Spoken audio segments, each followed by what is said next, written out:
এই শান্তিটা গেল কোথায়? কোথায় আছে এই শান্তিটা?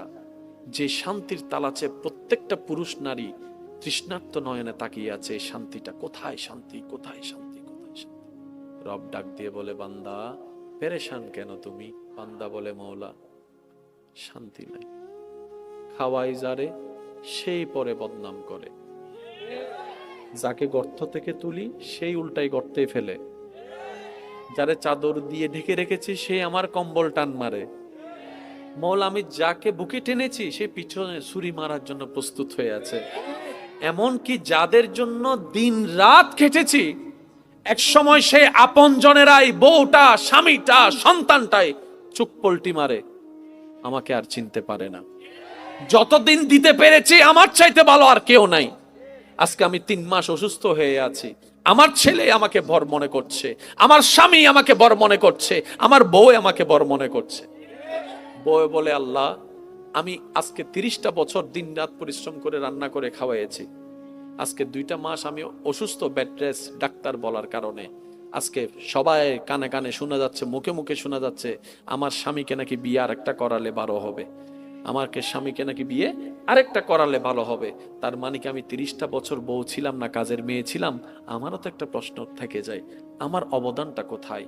প্রত্যেকটা জনের চেহারার মধ্যে হাসি আছে, কিন্তু মনের হাসিটা নাই। এবার বান্দা বলে, মওলা শান্তি দাও, শান্তি দাও, শান্তি দাও। রব বলে যে শান্তি তোমরা তালাশ করছো, আমি রবের দরবার ছাড়া ওই শান্তি আর কোথাও পাবা না, আর কোথাও পাবা না। ওই প্রশান্তির দেখা তুমি কাশিং কালো পাবা না। তুমি বাংলাদেশ থেকে আমেরিকা চলে যাও, সিনারি দেখে 10টা মিনিট শান্তি পাবা। কক্সবাজারে গিয়ে ঢেউয়ের মধ্যে গেলে কিছুক্ষণ তুমি আনন্দ করবা, 10 দিন পরে সেই কক্সবাজার তোমার কাছে বোরিং লাগা শুরু হয়ে যাবে, সে সিডনি তোমার কাছে বোরিং লাগা শুরু হয়ে যাবে, মালদ্বীপ তোমার কাছে বোরিং লাগা শুরু হয়ে যাবে। কারণ বারবার দেখতে একটা জিনিস ভালো লাগে না। এই শান্তি তুমি কোথাও পাবা না যেটা তুমি খুঁজছো। বান্দা বলে, মওলা দাও না, কোথায় পাবো? রব বলে যে একটা শর্ত পূরণ করো, তোমাকে আমি সেই শান্তি দান করব। সুবহানাল্লাহ। তুমি একটা শর্ত পূরণ করো, আমি তোমাকে সেই শান্তির সাগরে ভাসিয়ে দিব।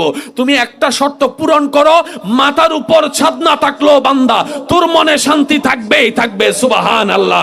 তোর ঘরে খাবার না থাকলেও শান্তি তোর অন্তরে থাকবেই থাকবে। বান্দা বলে, মওলা আমি শান্তি খোঁজার জন্য ঘর বানিয়েছি, শান্তিটা পাই নাই, বিয়ে করেছি, শান্তিটা পাই নাই, সন্তান এনেছি, শান্তিটা পাই নাই, ব্যবসা করেছি, শান্তিটা পাই নাই, আমি রিক্সা ছেড়ে বাজারও গাড়িতে চলেছি, শান্তিটা পাই নাই। তুমি কি বলছো মওলা, এগুলা ছাড়াও শান্তি পাওয়া যায়? রব বলে যে হ্যাঁ পাওয়া যাবে, পাওয়া যাবে।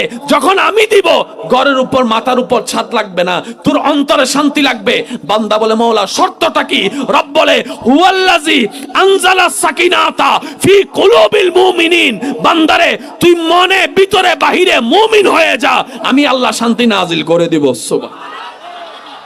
ঘুমানো এক জিনিস, শান্তির ঘুম আরেক জিনিস, হাসা একটা জিনিস, মনের হাসা আরেক জিনিস। লাস্ট কবে কয়জন মন থেকে হাসতে পারছি? কয়জন ভিতর থেকে শান্তিতে আছি? প্রিয় মানুষের সামনে বসে কয়জন একটু শান্তিতে নিঃশ্বাস নিয়েছি? সারা দুনিয়া ঘুরে ঘরে এসে কয়জন শান্তিতে পাইছি? আপনি সারা পৃথিবী শান্তি পেয়েও যদি ঘরে এসে শান্তি না পান। এবার প্রত্যেকটা মানুষের এই একটা আফসোস, আমি সারাদিন বাহিরে দৌড়াই, দিন রাত আমি পরিশ্রম করি, মাথার ঘাম আমি পায়ে ফেলি, 2টা টাকা কিভাবে বেশি ইনকাম করা যায় সেটা চিন্তা করি, শুধু নিজের জন্য নয়, তোমাদের জন্য। অনেক প্রবাসী ভাইয়েরা আছেন দুপুরবেলা ভাত খায় না, ভাতের